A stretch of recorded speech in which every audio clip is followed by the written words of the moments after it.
ಇನ್ನು ಚಿಕ್ಕಮಗಳೂರು ಪಶ್ಚಿಮ ಘಟ್ಟ ಸಾಲಿನಲ್ಲೂ ಕೂಡ ಭಾರಿ ಮಳೆಯಾಗ್ತಾ ಇದೆ. ತುಂಗಭದ್ರಾ ಹೇಮಾವತಿ ನದಿಗಳ ಹರಿವಿನಲ್ಲೂ ಹೆಚ್ಚಳ ಆಗಿದೆ.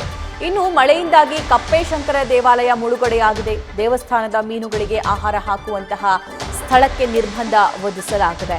ತುಂಗಾ ನದಿಯ ಅಪಾಯದ ಮಟ್ಟ ಮೀರಿ ಕೃಷಿ ಜಮೀನುಗಳಿಗೆ ಸಾಕಷ್ಟು ಹಾನಿ ಆಗ್ತಿರೋದನ್ನ ನಾವು ಗಮನಿಸಬಹುದಾಗಿದೆ. ಮಳೆಯಿಂದ ಕಂಪೇಶಂಕರ ದೇವಾಲಯ ಮುಳುಗಡೆ ಆಗಿದೆ. ದೇವಸ್ಥಾನದ ಮೀನುಗಳಿಗೆ ಆಹಾರ ಹಾಕುವಂತಹ ಜಾಗಕ್ಕೆ ಹೋಗೋದು ಬೇಡ ಅಂತ ಅಲ್ಲಿ ಕೂಡ ನಿರ್ಬಂಧ ವಿಧಿಸಲಾಗಿದೆ. ಉಡುಪಿಯಲ್ಲೂ ಕೂಡ ಸಾಕಷ್ಟು ಮಳೆ ಆಗ್ತಿದೆ. ಇಲ್ಲೂ ಕೂಡ ರೆಡ್ ಅಲರ್ಟ್ ಅನ್ನು ಘೋಷಣೆ ಮಾಡಲಾಗಿದೆ.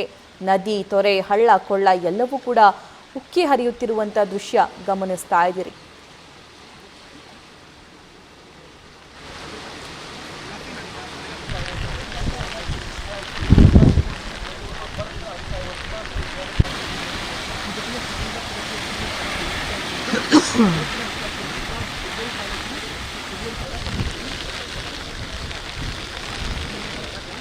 ಇನ್ನು ಈ ಬಗ್ಗೆ ನಮ್ಮ ಚಿಕ್ಕಮಗಳೂರು ಪ್ರತಿನಿಧಿ ಮಹಾರುದ್ರ ಪ್ರತ್ಯಕ್ಷ ವರದಿ ನೀಡಿದ್ದಾರೆ. ನೋಡ್ಕೊಂಬರೋಣ.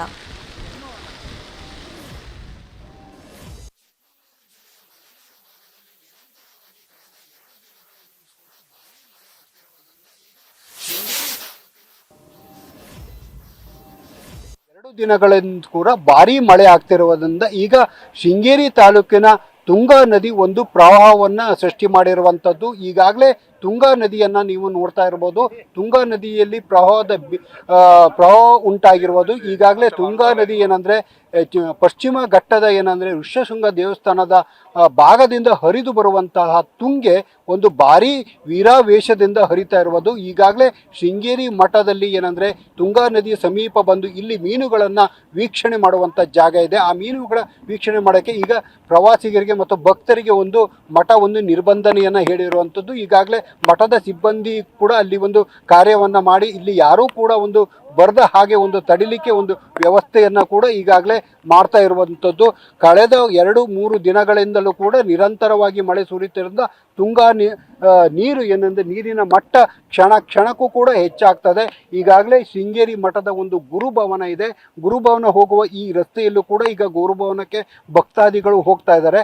ಅಲ್ಲಿ ನರಸಿಂಹ ವನ ಇದೆ. ಆ ವನವೂ ಕೂಡ ಈಗಾಗಲೇ ಅಲ್ಲಿ ಜಲಾವೃತವಾಗಿದ್ದರು. ಆ ಜಲಾವೃತದಲ್ಲೇ ಕೂಡ ಕೆಲವು ಭಕ್ತಾದಿಗಳು ಗುರುಗಳನ್ನು ಭೇಟಿ ಮಾಡಿ ಆಶೀರ್ವಾದವನ್ನು ಪಡೀಲಿಕ್ಕೆ ಹೋಗ್ತಾ ಇರುವಂಥದ್ದು ಕೂಡ ಈಗ ನೀವು ನೋಡ್ತಾ ಇರ್ಬೋದು. ಅದೇ ರೀತಿಯಾಗಿ ಶೃಂಗೇರಿ ಈ ಸುತ್ತಮುತ್ತ ಮಠದ ಸುತ್ತಮುತ್ತ ಭಾಗದಲ್ಲಿ ಹಲವು ತೋಟಗಳು ಕೂಡ ಇದ್ದಾವೆ. ಆ ತೋಟಗಳು ಕೂಡ ಜಲಾವೃತವಾಗಿರುವಂಥದ್ದು.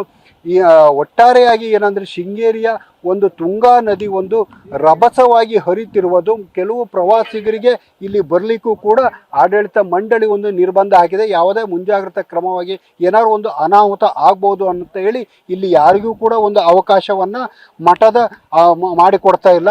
ಒಟ್ಟಾರೆಯಾಗಿ ಏನಂದರೆ ತುಂಗಾ ನದಿಯ ರಭಸಕ್ಕೆ ಪ್ರವಾಸಿಗರು ಮತ್ತು ಭಕ್ತಾದಿಗಳು ಕೂಡ ಆ ವೀಕ್ಷಣೆಯನ್ನು ಮಾಡಲಿಕ್ಕೆ ಬರ್ತಾ ಇರುವಂಥದ್ದು. Maharudra Hittalakoppa, News First Chikkamagaluru. News First ನಿರ್ಭೀತಿಯಿಂದ ನಿಮ್ಮ ಪರವಾಗಿ.